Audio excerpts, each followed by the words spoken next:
guys, this is Ashley back with another video. Before we get into the video, like, comment, and subscribe to the channel. Make sure to turn on post notifications. So Nicki Minaj tweeted, yes, single ... And a lot of fans are speculating that she could be dumping her husband, Kenneth Petty, and getting a divorce. And then other fans are speculating that she will be dropping a new single. Now, let me know how y'all feel about that. I mean, it could possibly be both, okay? I mean, didn't she put out Let Me Calm Down? And what was that song about? Y'all know what that song was about, okay? She was already spilling tea about things that were going on in her marriage, okay? Now, fans are accusing Nicki Minaj of doing a PR stunt. They're saying that she wants sympathy. A lot of Section 8 gang members and the thotties are saying that it will be music and she won't allow Kenneth Petty to tell all of her secrets. A lot of fans believe that Nicki Minaj won't allow herself to divorce Kenneth Petty or leave him because he knows too much information. Let me know how y'all feel about that. Do you guys agree or disagree? Now, Nicki Minaj was spotted out in Paris, okay, with Papa Bear. I don't think that the tall gentleman is Kenneth, the one holding Papa Bear. He looked a little bit taller than Kenny, but it could be security. And fans are also talking about the fact that Nicki Minaj looked like she was crying on Instagram Live, okay? But here's what she had to say on Instagram. Day.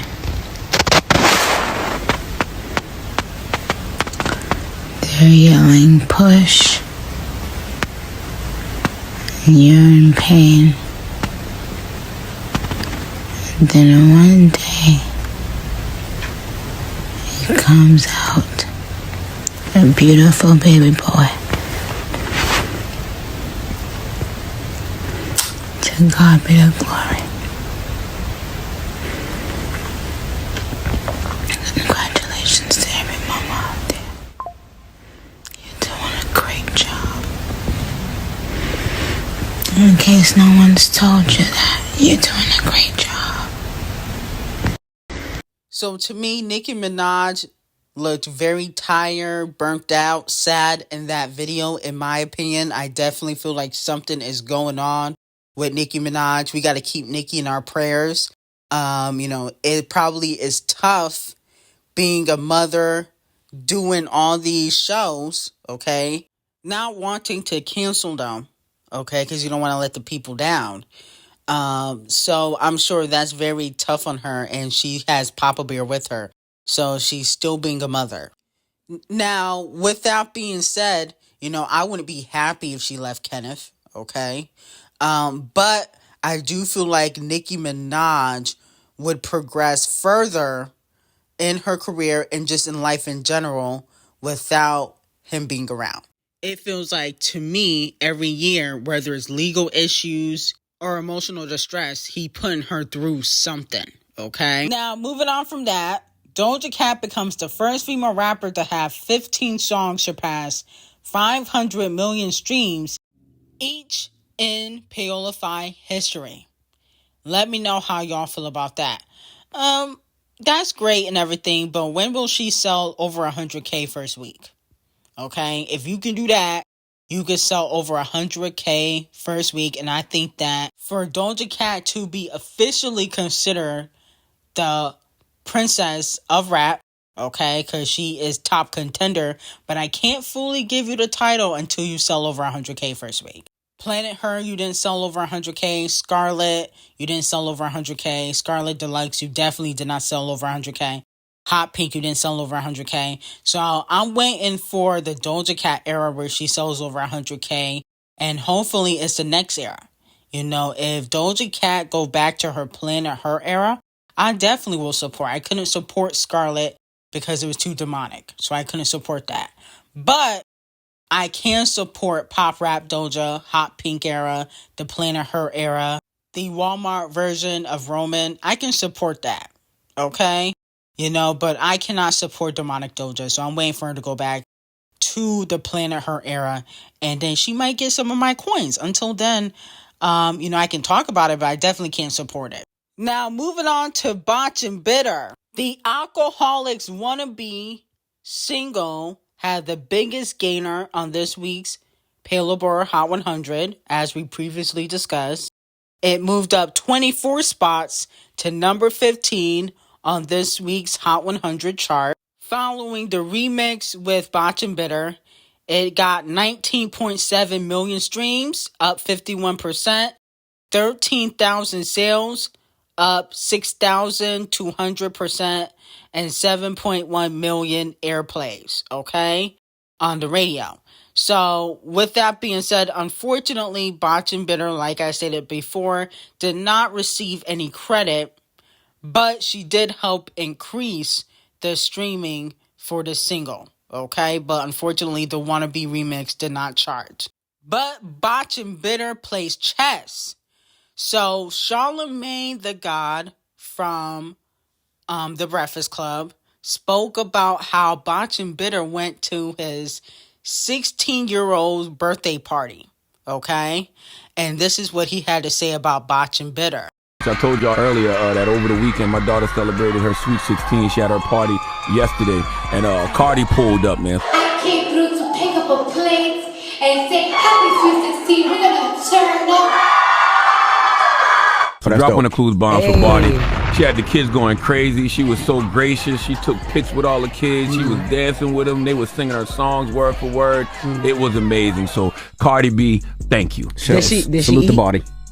Cardi took mad to go plates. Mad to go plates? Nah, she took mad to go plates. Yeah, we got her right. All right, we definitely got her right. And I know the internet, especially on YouTube, they love to say that I'm biased towards Cardi B. Mm-hmm. Yes, I am. I was ready to say it is what it is. And I will forever be biased to her. Because she did not have to come to my daughter's sweet 16, but she did. I got big bulletproof love for Barty. Okay. Now, this was a chess move, especially against Nicki Minaj. Because the Breakfast Club, they don't like Nicki. Jess, not hilarious, said that Nicki Minaj tour was flopping before Nicki Minaj tour even started, which was false. But with that being said, she did this so she can get more radio play on the Breakfast Club. This was a chess move. Now Charlemagne and DJ Envy, they gonna be praising Cardi B's new album, even if it's trash. Because she's going to their children's birthday parties, okay? So, she got to keep the DJs and bloggers near to try to, sway the public opinion, okay? So this was a chess move because, the Breakfast Club, they don't mess with Nicki Minaj like that.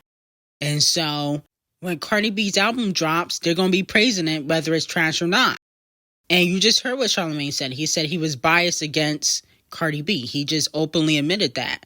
So that's just more proof to the fact that, this was a strategic play. Now, moving on to Megan Thee Stallion. So Megan Thee Stallion's producer, Little Doodoo on the Beat, has confirmed that Megan Thee Stallion will have an anime sample on her third studio album. It's Bluebird. Okay, allegedly, a sample called Bluebird will be on Megan Thee Stallion's third studio album. As we know, she does like anime, so I guess she's gonna, try to incorporate that into her album, which I think is all fine and dandy, but I don't know if I still will be interested in purchasing anything from Megan Thee Stallion. Not only that, though, Megan Thee Stallion's sold out her 14th consecutive show in New Orleans, okay? So Megan has sold out allegedly, 14 consecutive shows. A lot of fans are saying that she's going to sell out her whole tour. So let me know how y'all feel about that. But I could have sworn that her shows weren't fully sold out. But I guess if it's like at 98% or 97% sold out, they just going to say it's 100%. They just going to round up. Okay? So let me know how y'all feel about that. So Queen Bee's hairstylist, Neil, shaded Rihanna, according to the fans, while everybody was talking about Rihanna's half a scoop of hair when she popped out, I think in New York, looking a hot mess. She was looking a hot mess with that half a scoop of hair. Neil, Queen Bee's hairstylist, decided to repost a video of him washing Queen Bee's luscious long hair grown from her scalp. And the fact that, they were obviously using Sacred. Okay. A lot of fans feel like that was shade towards Rihanna, and I don't blame them. Rihanna has no business doing a hair care line. Okay. Y'all can say, oh, she cut her hair. She ain't cut shit. Her hair always been short. Okay. Always been short and thin. That's just Rihanna. She don't take care of her hair. Stop blaming postpartum. Hold Rihanna responsible for the fact that she just can't grow her hair. And that's fine. But people that can't grow their hair should not be making a hair care line. Okay? I mean, if ASAP the colorist made the line, it would make more sense because he got longer and thicker hair than Rihanna. But Rihanna never been that girl when it came to hair. She just wasn't, because her hair is damaged. And you can tell that it's damaged by looking at it.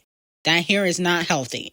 It's damaged. It's chopped, just like Rihanna's vocals. People support Rihanna because they like her personality, which is fine, but she don't really interact with the fans. Y'all can stop with that narrative. Oh, she interacts with the fans. No, she doesn't. She used to. But ever since y'all made her a billionaire, even before then, right after Anti came out, she stopped talking to y'all. So y'all can stop with, oh, she has a better personality stuff. Stop it. Rihanna has always been a mean girl. She shaded a bunch of y'all favorite artists. And on top of that, she's not giving y'all no music. Y'all can hang that up. Okay? But I don't feel like Neil was wrong for posting that video. Okay? Rihanna wrong for trying to sell hair care products. What she need to do is stick to makeup. Okay? Where she really thrives at. Or even a wig line would have been better. Okay? Since she always wear wigs anyway, she should have done a wig line. Now, moving on to Normani. BuzzFeed revealed new song titles for Normani's upcoming album, Dopamine, Still Tippin', All Yours, Black Women, Insomnia. Wow, okay. What is Black Women about? I wonder, is she going to be talking about how she gets mistreated in the industry? That's a very interesting song title. Normani also gave a number out to fans, so that way she can play a snippet through the phone. So if you call this phone number, it will play one of her snippets from her album. Okay, now I don't want to get copyrighted, so I'm not going to play it. But Botch and Bitter supported Normani by playing it on her Instagram story, I believe. And Botch and Bitter is on the album because she did the collaboration called Wild Side with Normani like 2 to 3 years ago. Okay? Which I think Paola Boy needs to put an end to that. Like, if you put out a song in 2021 and you put out an album in 2024, it should not count towards your album sales. That's ridiculous. That song is like 2 to 3 years old. Stop it. Normani, that was kind of tacky in my opinion. Now, moving on to BIA Lights Out. That came out last Friday. For whatever reason, I didn't do a review on it. Okay. I forgot that it dropped. But, that song is fire. It's features Jid. He's worked with a few artists. I think he got a song out with Doja Cat, I believe. And, to me, BIA sounds like Rihanna when she sings. No shade. Sound a little bit better than Forehead, in my opinion. No shade. I was listening to the song and I was like, this sounds like something Rihanna was saying. Okay, so it sounded pretty fire to me. So I gotta give BIA her 10s for that. Okay, but it deserves a bigger push. This deserves to be on radio. Hopefully it does get a bigger push, but BIA usually don't get a big push from her label. Usually. So let me know how y'all feel about the single. I think the single is fire. When she sings, she sounds like Rihanna to me. Sound a little bit better than Rihanna. And I think BIA deserves, more success. Now, moving on to Katy Perry. It has been rumored that she is going to receive the Video Music Vanguard Award for 2024. Okay? And I'm going to have to pass on that. No shade of Katy Perry. Talented, made iconic music videos, has a lot of hits under her belt. No shade to Katy Perry because I do love her music. But, no shade to Katy. I don't really want to see her perform old music. She got to perform some recent hits. And she don't got no recent hits to perform. Okay? Nicki Minaj, when she got the Vanguard Award, she performed recent hits. Same thing with Rihanna and Queen B. And I think it was J-Ho who received it a few years ago. I think Shakira received it last year.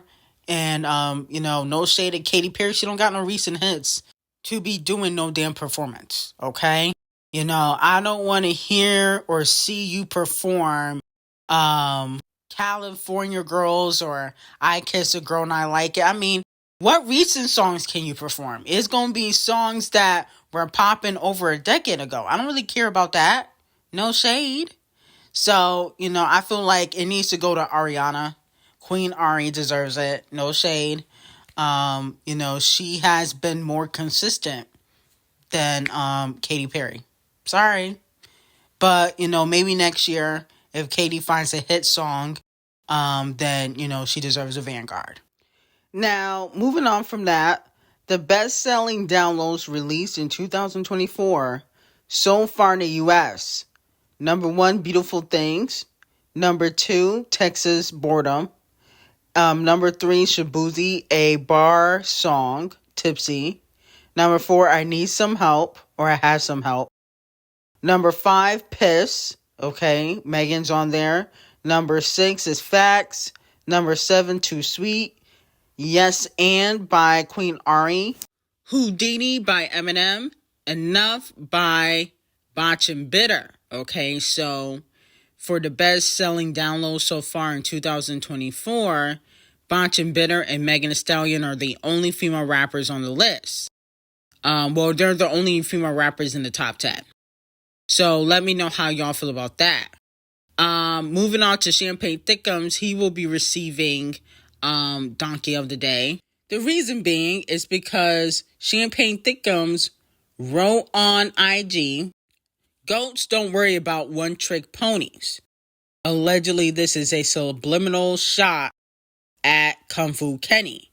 Now, there's a movie people are kind of talking about. The movie is called One Trick Pony, okay?